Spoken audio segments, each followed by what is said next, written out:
Well, students, today we will study how rotating magnetic field is produced in two-phase and three-phase windings.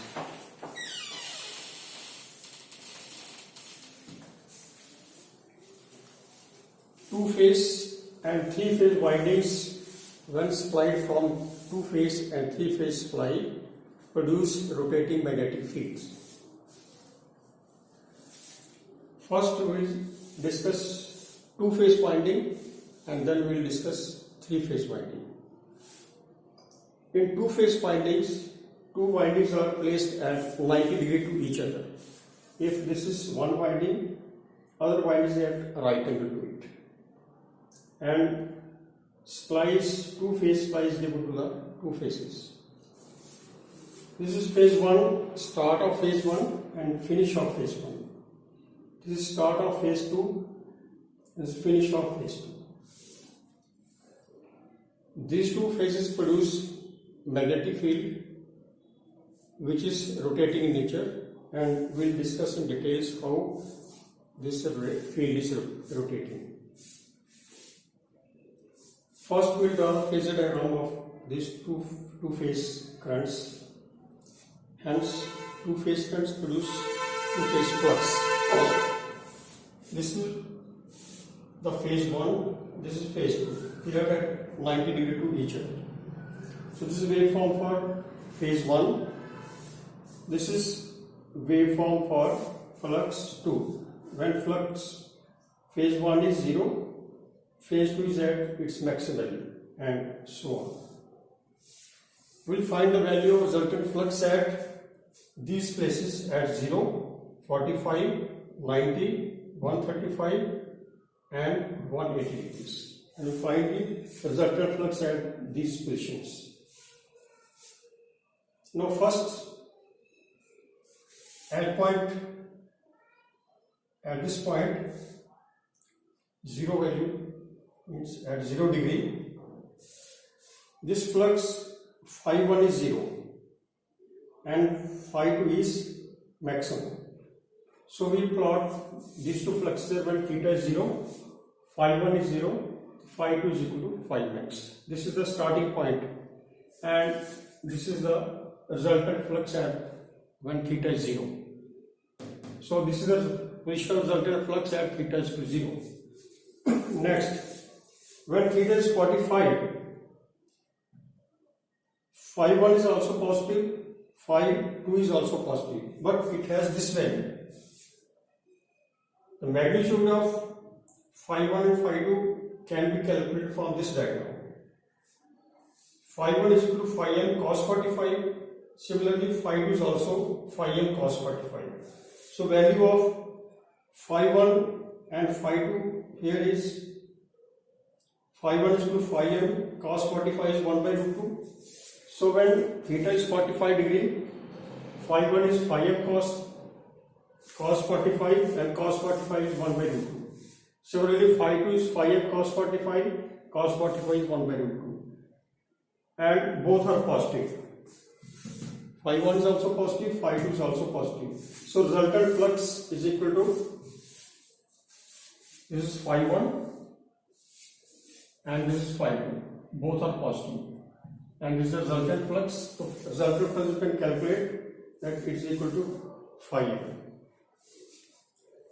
And these phases shows, or these phases have been drawn as a positive values of flux.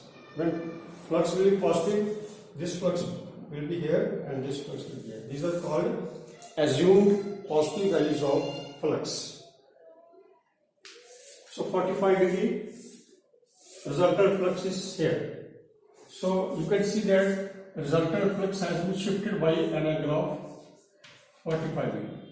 This is resultant flux. After 45, it has been shifted here.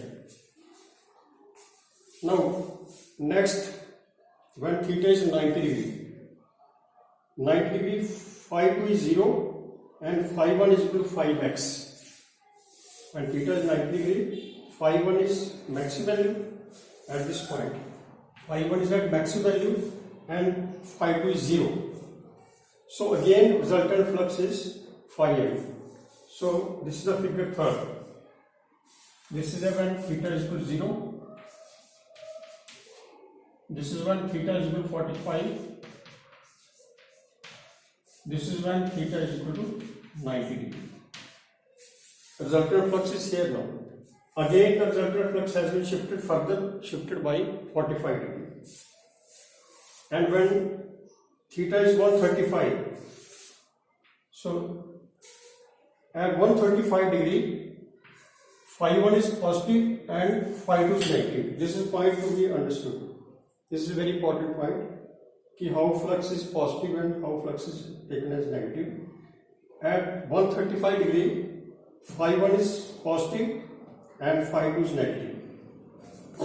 At 135 degree, phi 1 is positive and phi 2 is negative, and its values again same as calculated in this formula.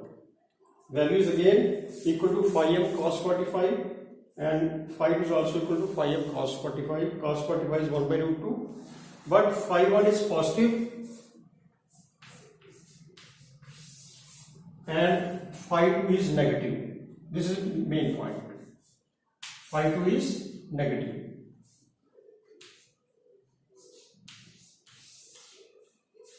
Phi 1 is positive, phi 2 is negative. Now how to draw this positive and negative fluxes here?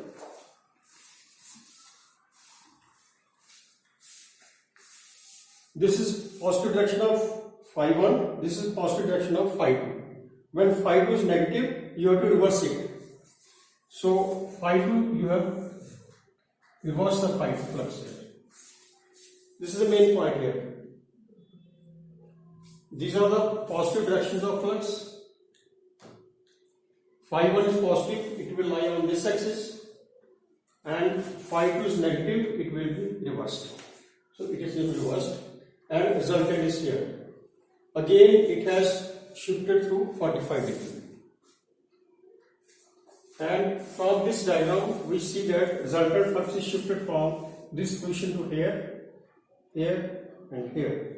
And this shift in resultant axis is equivalent to rotating magnetic field. So this is how a two-phase winding when fed from two-phase supply produces rotating magnetic field. Now we will discuss the three-phase rotating magnetic field.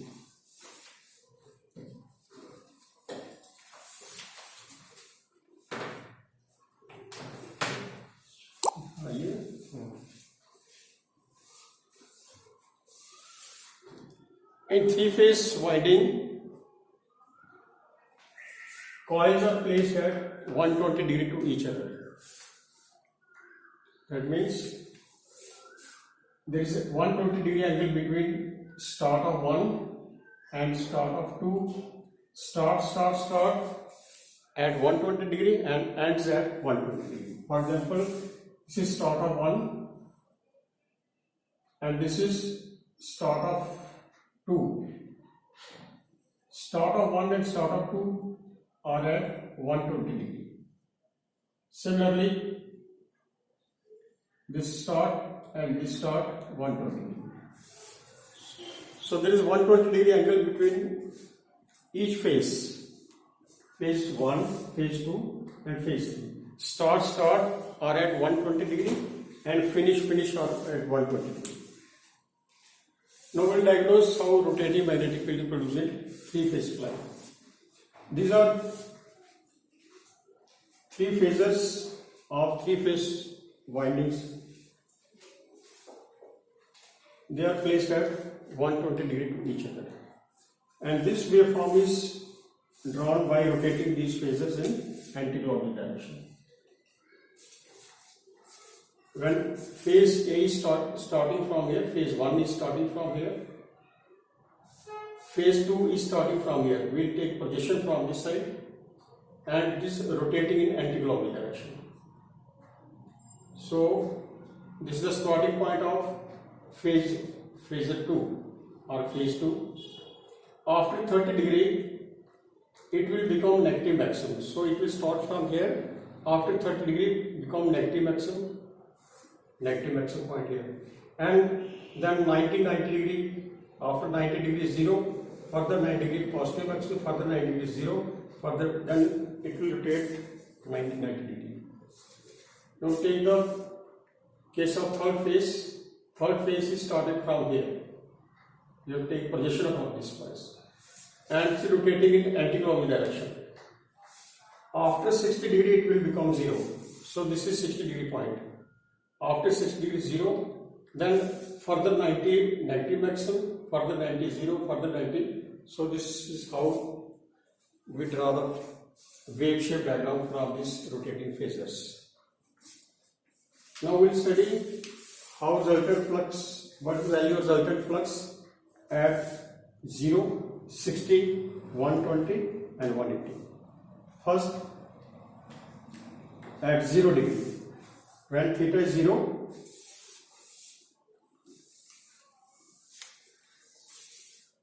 theta 0, this position.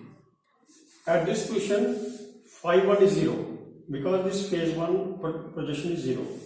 Phi 1 is 0, phi 2 is this is a negative value. So phi 2 is root 3 by 2 into phi m, this is negative. So it has been derived in this case that this value is phi 2 and phi 3 is phi m cos 30. So cos 30 is root 3 by 2. So cos 30's value is root 3 by 2. And resultant is equal to, this is resultant flux. You have to take resultant of these two values. Phi 2 is root 3 by 2 phi m, phi 3 is root 3 by 2 phi m, and this is resultant. So resultant from geometry you can calculate that this length is equal to 2 times this length. So that is 2 times phi 2 cos 30. This component is phi 2 cos 30 multiplied by 2, you get this length. We have to find this length. So you can find that it is equal to 1.55 resultant flux. So this is when theta is equal to 0. So this is the figure 1. Theta 0, phi 1 0, phi 2 positive, it will remain here, and phi 2 is negative. So negative phasor you have to draw in opposite direction. So you take reverse of this, so this is the reverse direction. This is at theta is 0. When theta is equal to 60 degree, this point. At this point, phi 3 is 0. This blue phase is 0. Red has this value and green has this value. So when theta is 60 degree, phi 3 is 0, phi 2 is equal to root 3 by 2 and phi 1 is equal to root 3 by 2. So again we have to draw these phasors. 60 degree. This is point 60 degree. This. At this point, blue phase is 0, red phase is positive, and this green phase or phase 2 is negative. Negative means you have to reverse it. So this is drawn in opposite direction to this, and resultant flux is again 1.5 times. This is at 160 degree. Next is 120 degree. At 120 degree, this green phase is 0. This green phase 0, red is positive and blue is negative. Now note that blue phase here is negative. So this is the positive directions of phase 3. So negative means you have to draw it in opposite direction. So this is the in opposite direction. This is positive direction, this is negative direction. Again same triangle or same parallelogram now. So we will get phi r is equal to 1.55.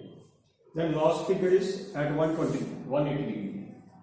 At 120 degree, phase 1 is 0.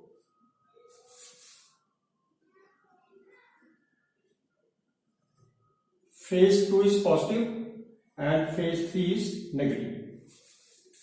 So this green phase is positive. That means this phase will remain as it is, and blue is negative. You have to reverse it, and by reversing it, and you have to add these two again. Resultant flux is 1.5 times 1.5 times 5. So, as seen from these figures, resultant flux is shifted from this position to this position, and then this position and this position, from this to this. That means resultant flux has been shifted from this position to this position 180 degree, and this shift in the resultant axis is equivalent to rotating magnetic field. So I written here from figures 1, 2, 3, 4, it is clear that the resultant flux is shifting its position in clockwise direction. This shift in resultant axis